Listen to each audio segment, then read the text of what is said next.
Fox News' Bill O'Reilly, no stranger to controversy, of course, and his theory on the Electoral College has outraged many people. Let's discuss now with Republican commentator Joseph Borelli, a New York City councilman, CNN political commentators Kayleigh McEnany and Bakari Sellers, and Angela Rye, former executive director of the Congressional Black Caucus. Good evening to all of you. Bakari, you first.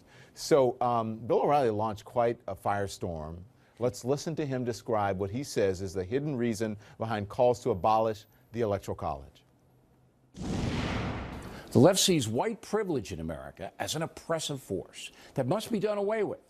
Therefore, white working class voters must be marginalized. And what better way to do that than center the voting power in the cities?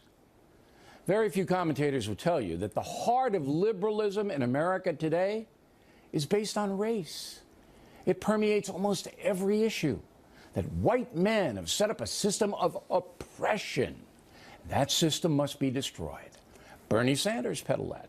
To some extent, Hillary Clinton did. And the liberal media tries to sell that all day long. Left wants power taken away from the white establishment. They want a profound change in the way America is run. Taking voting power away from the white precincts is the quickest way to do that. So he mentions the liberal media, but he's not talking about CNN. So what do you think, Bakari?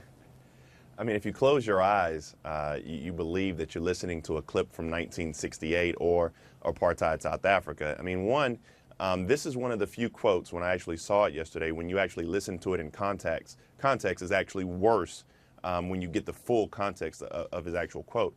That's first. And second, it's ahistorical. And it's just, you know, this whole concept of white supremacy, this whole concept of this white nationalist rhetoric, I'm astounded to actually hear it out of Bill O'Reilly's mouth, a very highly rated late night TV show. And this is just not the conversation we need to be having. But the reason that I had a problem with Bill O'Reilly couching this conversation of white supremacy and somehow African Americans and Latinos and people of color and gay Americans and everyone who is a minority in this country attempting to somehow take away some power from the white man in this battle over the Electoral College is because it shouldn't be couched as something this small. This is a larger conversation that we have to have. It's not just a conversation about the Electoral College.